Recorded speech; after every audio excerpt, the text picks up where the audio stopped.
Good afternoon. So about a week ago, I received an email from a petition website asking if I was interested in signing a petition towards the legalization of marijuana. However, since I'm not usually into politics, I just simply decided to ignore it and continue on with my day. But for some reason, the idea of having weed open and available to the public just stuck in my head. So I did some research, and to my surprise, I found out that marijuana related issues such as teenage consumption and the seizure of illegal, often less sanitary marijuana that provide a source of income to massive criminal organizations along the Mexican border have seen a pretty substantial decline since the legalization of marijuana. So immediately, I was intrigued. Since before that, I had always had this bad stigma around weed and the negative effect it has on its users, turning them to lazy junkies that are very unproductive. However, I couldn't be more wrong, since as I did more and more research, I came to the conclusion that I pretty much do support the legalization of marijuana. But the main reason I support this is quite different from the majority of the pro-weed voters, who mainly go off great economic benefits it could bring, such as the $5 billion it's projected annual income it could generate in California, or it's been generating in California, or the fact that it raised upwards of $200 million in taxes for the state of Washington in this year alone. Or another popular argument could be how many doctors and psychologists have praised it for its medical purposes in uncurable diseases such as Alzheimer's, autism, and even certain cancers. But the main reason for me, and I think it's when I revealed it to a lot of people, is that I think weed should be legalized, is when I asked myself this case, or in this case the internet, why did the government illegalize it in the first place? And the answer came with two simple quotes in the 1960s by a man named Harry Anslinger,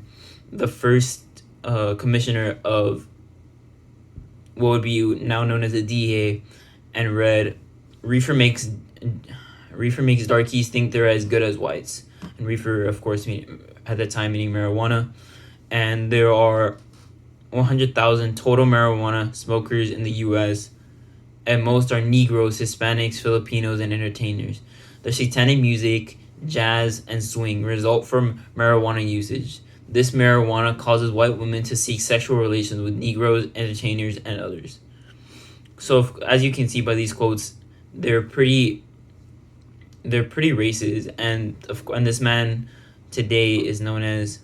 the father of the war on marijuana, and pretty much used media, which at the time was very limited to a small number of newspapers and TV outlets, to persuade the country, including its people at the time, in which racism was still a very popular,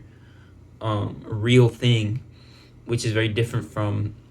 the time we live in today, and the times that we're trying to, abolish this,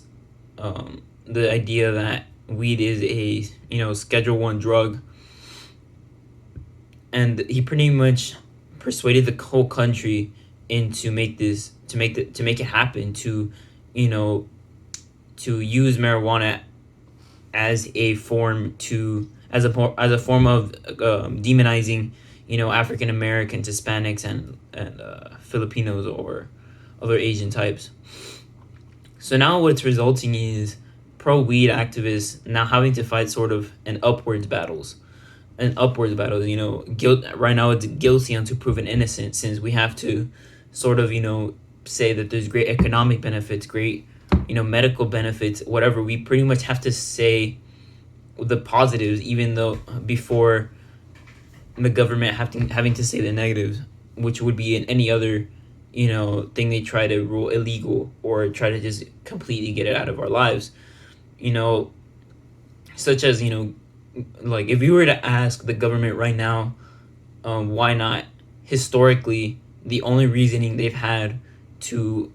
make weed illegal are racist ones that by today's standards just would not fly, and the media would be simply all over it. And as a result, it just pretty much just stops the American public from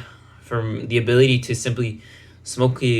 a joint after a long day of work and having one or more options to, as a form of recreational substance besides alcohol, which